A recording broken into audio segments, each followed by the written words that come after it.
Well, it's been quite a few years now, maybe 20, 25, since I began this garden, and it was all grass, and I thought, no, I'm not going to waste water on the grass and fertilizers and pesticides to try to keep it green and lush. So I'll take it out and I'll put in perennials and mulch and rocks and trees and bushes and things like ferns. So my sister said, well, I've got a fern here. I'll give you a fern. You can plant this fern. So I thought, okay. So I planted a fern, and the next thing you know, they were growing everywhere in my yard. So I thought, well, I'll gather them all up, and I'll put them in one spot. And every time I see another one popping up, I'll put it in this space called the fern garden.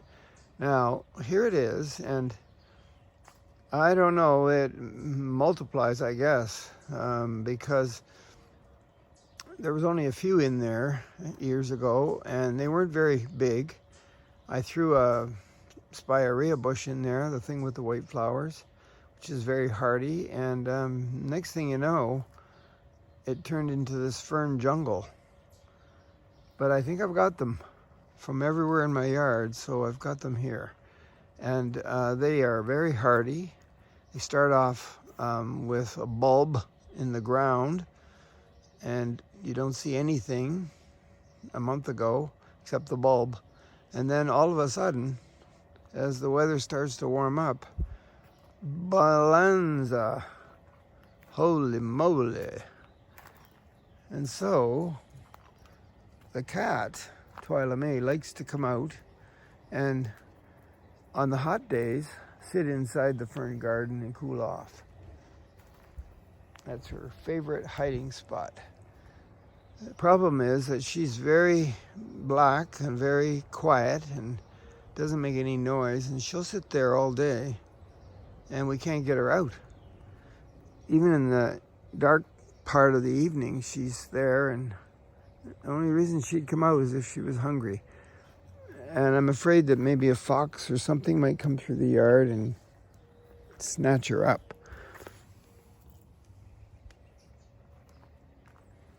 They're very hardy.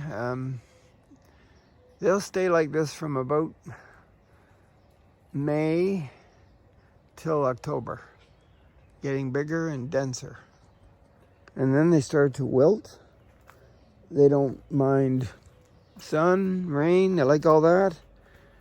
The soil is loamy. I got a lot of wood chips in there and mulch, and they sort of sit up above the ground a little bit. They like to be with hydrangea and primrose and other plants, or you can just keep them by themselves. They like to be in a group. Yes, they do.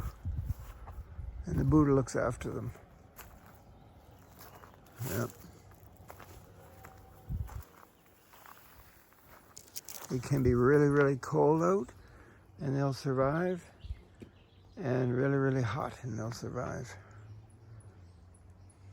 Ostrich ferns, fiddlehead ferns. When they're just starting off in the spring, they get these little fiddlehead tips on them, and people harvest them and eat them, and they're delicious. Anyway, fern garden.